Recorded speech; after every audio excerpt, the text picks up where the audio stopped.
What I think is an important and beautifully polite text challenging me from Sumaira, and I will push back a little against what she's saying, but only in the interests of conversation and debate. But it's the kind of conversation and debate I think we all need to be having. This is what Sumaira says. Sheila, what happened yesterday is unacceptable, sad, wrong. Please be mindful, she says, of not talking in a manner that holds Muslims and Muslims alone responsible for the nature of the sad and wrong attack against our Jewish countrymen yesterday.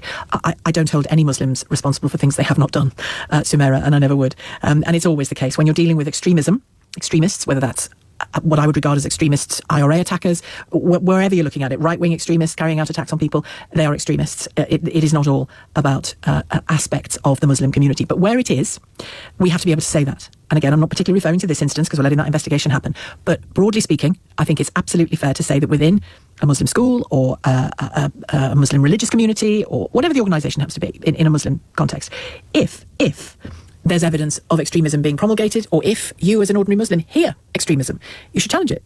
In a different way, I lived through this as a kid in the 70s when the IRA were bombing Britain, 80s as well, bombing 90s sadly. 93 was the bombing of Warrington, wasn't it? The IRA was still bombing our country and areas of their own country as well.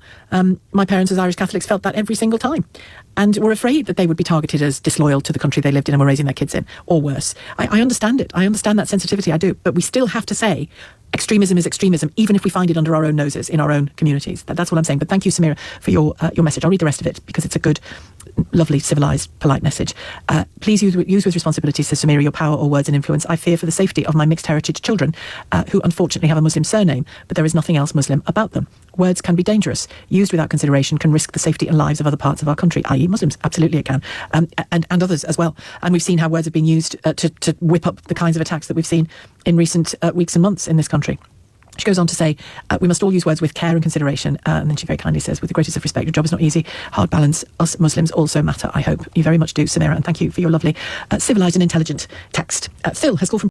Hi, Sheila. I think this is a brilliant conversation. And the way it just ended there with both Sumaira and your last caller, so important. And you just said we need to get under the skin of this issue. And for me, getting under the skin of this issue is to focus on violence. I don't hear enough discussion. I mean, if you really stop and think, we talk about hatred, we talk about, this and that. But actually, what unites us, most of us, me and you, Sheila, and loads of the topics you cover, have got violence at the root of them, haven't they? All the stuff about women, all the stuff about the abuse of children, what Trump is doing, what Israel is doing, what Iran is doing. It's all about violence. And what we need is a movement that embraces non-violence. And I mean that like those two words are together, non-violence is the thing. Yeah, I wouldn't disagree with you, Fiona. I would also say that, sometimes we have to just be hard-headed and realist about how hatred, verbalised, can lead to violence as well. So I think we do need to look at language as well. But thank you very much, Fiona, for your in Pinner. Ahmed is called from Brent, wants to talk about the risk of protests being banned. Hello, Ahmed. Hi, yes, I just wanted to say that most of the Muslim community, I would say above 95%, would stand in solidarity with the families of the victims that were stabbed yesterday in Golders Green, including me. And I was actually born in Golders Green. That's where I lived for most of my young years, right. And Hendon and those nearby areas. So, yeah. But the thing is, every time something like this happens, whether it's the arson attack, I think it was last month, or other events, which are all wrong, you see these MPs go on X and some people in the media immediately start attributing it to the protests. And the first thought that comes to mind is, number one, if someone hates Jewish people enough to want to go around hurting them, it's very unlikely that they're incentivized to do so by protests of people trying to hold the Israeli government to account for the genocide that they've done in Palestine. And number two, what is the link? Why is it being linked together? I mean, people are allowed to protest, and if people in the protests are doing something wrong, then they should individually be arrested. But if the agenda of the protest itself is not breaching the law, why does it always get highlighted as if it's the cause of all of these attacks? And people like Sadiq Khan get, racial slurs thrown at them by the right wing people in this country for whatever it may be. It's always the protests that are the first thing that get pinpointed, when I think these events would occur either way. Well, that's where you and I probably part company, Ahmed, in terms of opinion, because I understand what you're saying. It absolutely isn't the only issue by any stretch of the imagination. But since October the 7th, and let's not forget the protests began on the night of October the 7th before Israel had lifted a finger in response, and the hostage photographs were being taken down the following day by people who just loathe Jews. That's important to say, right? Now, what you say about the people who are full of hatred for Jews and would want to attack them would have done it anyway. There's strong evidence.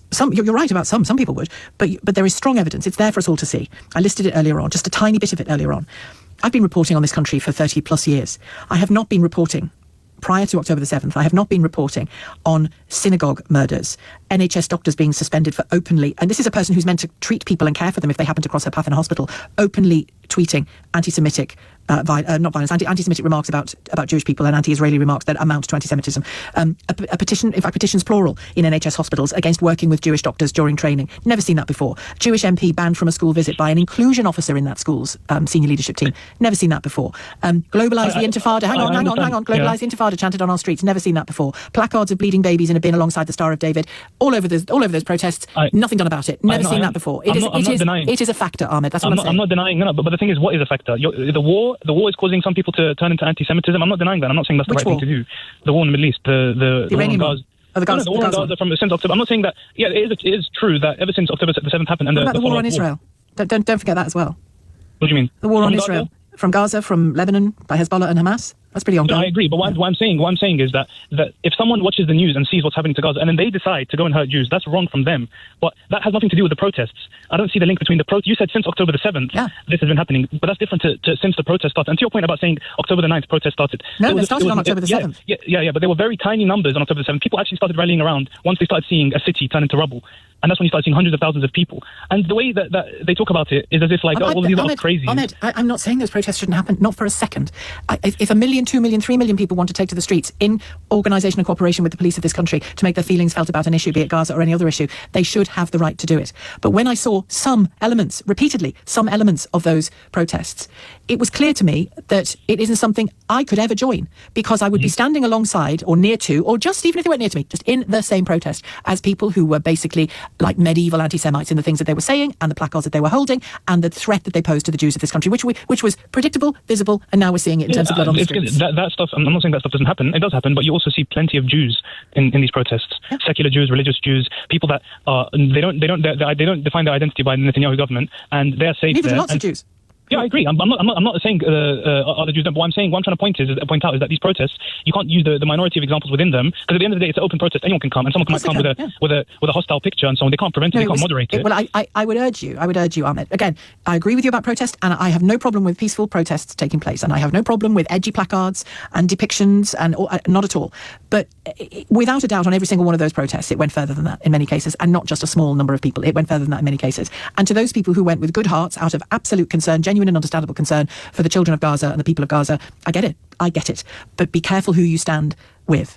Be careful who you stand with in those situations, is what I would say. Thank you very much, Ahmed, for your call. Ahmed in Brent, Hackney. Hello, Vanessa. Hi, Sheila. Thanks for having me on. I suppose the reason I called in was because, and I don't want to sort of overlap too much with what the previous caller was saying, but I am sort of one of the left-wing progressives that John Seppel kind of categorised, people who are not, he was sort of calling out like this lack of attention being given to anti-Semitism. He was essentially saying, where are you on this racist? Yeah, sure. I thought it might be helpful to add to the conversation. Of course. My sort of 2 cents as a view of someone who I've attended many of the marches for Palestine, and I did that out of a real just like, what can I do about the horror that I'm witnessing, and that I do. I and the UN would absolutely see what's happening in Gaza as a genocide, and it was really motivated out of this, what can I do? And I suppose wanted to share a view from those marches that they were a place of real solidarity and good faith, as you were saying before, and I marched kind of alongside Jewish communities, and that was what your caller was saying before. Yeah. So the only thing I'm aware of that, and I've never said everybody in those marches is full of hate, never. Yeah. I guess I wanted to, so I work in violence prevention, I work in sort of sexual violence prevention, and something that we take very seriously is the idea that, attitudes and norms and kind of social expectations form the sort of breeding ground to material acts of violence. And so I'm no stranger to the idea that language and norms can absolutely sort of lay the foundation for those sort of horrific acts. In all kinds of directions, yeah. Absolutely. I suppose I did want to sort of challenge the causation sort of established by a couple of callers ago who said, the hate marches are the reason that this happened yesterday. Really, from my perspective, and I know what's been reported about those marches, but I attended loads of them, and I think what has been reported is anomalous to what was actually something that was extreme. It was really, we were really challenging violence. It's not about challenging a religion. Have you seen lots and lots of footage of the protests that you took part in? to be honest with you, I was always very disappointed because we would go and feel that, we had made a huge impact. There was hundreds of thousands of people, and I would go online and I wouldn't actually see any reporting at all. It almost felt like the media didn't want to show that there were a huge number of people I'm based in London, obviously, who were kind of going, please stop this, stop supporting this horror. I mean, I often, you might be right, but from my perspective, it didn't feel that way. But that could be because I'm deep in news every day in my working life. But I was often accused of ignoring these protests, and I was thinking, I'm talking about them all the time, and LBC's website and app reflects on it all the time, and we have reporters down there every weekend when they're happening. How can you say that we're not reporting on them? I mean, I can't speak for any other news organisations, but they were routinely covered. I think where they were covered, it felt like there was a lot of bad faith. And as I won't repeat myself, but as I've already said, from my perspective, actually a view from inside those marches, there was a real sense of there is violence being committed, and we are doing whatever we can do thousands of miles away to protest that and to really say, not in our name. I understood that. Yeah, I understood that to be the case. Do you accept that any elements of what's gone on some of those marches has contributed to anti-Jewish hatred? I'm not an expert on that. You don't have to be. I'm not an expert, but I've got eyes and ears. And you have as well, I presume. Do you accept that any of it has contributed?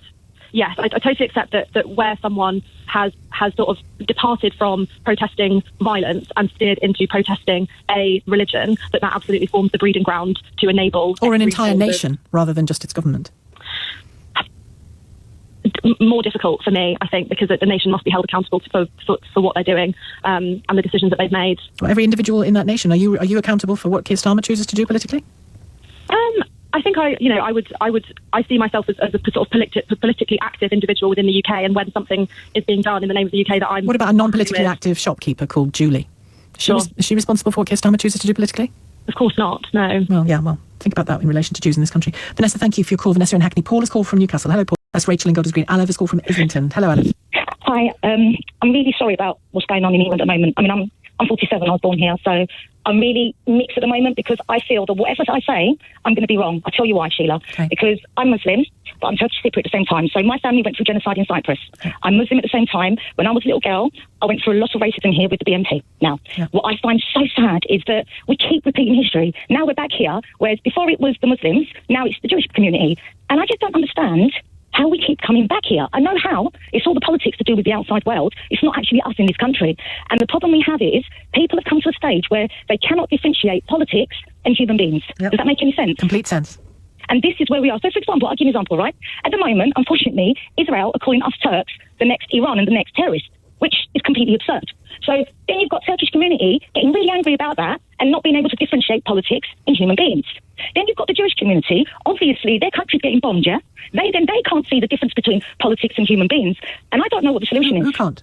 I'm saying normal people, because of all the frustration that they're going through. Because they see all the injustice that's happening around the world, it's like people are so frustrated, they're confusing politics to actual human beings. Does that make any sense? It does. And I think what we have to do, Aliv, and you're landing on it in everything you say, is look at each other and to each other as neighbours and, fellow citizens, fellow Londoners, wherever we have to live. If we all look at our history, if we all look at our timeline, at least some point in our lives, we have been through either racism, genocide, Islamophobia, racism against black people. Everybody has been through something. And I don't understand why we've lost our empathy. Yeah. And when you talked about your own childhood and growing up, your youth, what were you facing? Describe it to me. Well, I went to a primary, grammar school and university, and predominantly it was 90% Jewish pupils. 90% of my friends are Jewish. But unfortunately, I went through a lot of racism through Jewish people. But what was good for me was my true Jewish friends would stand by me because I was the small minority. And you were them. Exactly. And there was times where I stood up for my Jewish friends. But to be honest with you, the ones that are in my generation, my Jewish friends have not gone through half the things that the younger Jewish generation has. And I'm really sorry for that. And I do apologise on behalf of my country, because this is my country, that we are going through this. Can I ask you, speaking as a Muslim, you, not me, obviously, if you criticise or just bemoan the existence of anti-Semitic, extremist, Islamist, jihadist views, if indeed you hear them, tell me, do you hear them and do you challenge them? And what happens if you try to? Yeah. If we can say there's only about 2% of fanatics in the whole of the Muslim population, I am 47 years old. I have never, ever, ever heard anybody in this country speak fanatically because we know it's not our true religion. Does that make any sense? Yeah. So all this stuff are coming from the outside. But it's real. And the media. It's not imagined, Alif. It's no, real. I know it's not imagined, but do you know what the problem is? It's the younger generation, and this is where it's all started from, because my generation, we weren't like this. We didn't have fanatics. You were Brits. You were just Brits. Yeah. Yeah.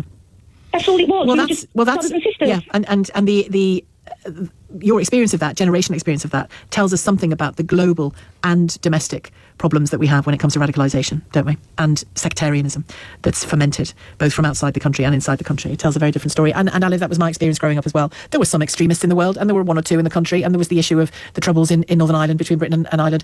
But, nobody was radicalising teenagers online. Online is a big factor here, isn't it? Alif, thank you. Paul's call from Edgware. Hello, Paul.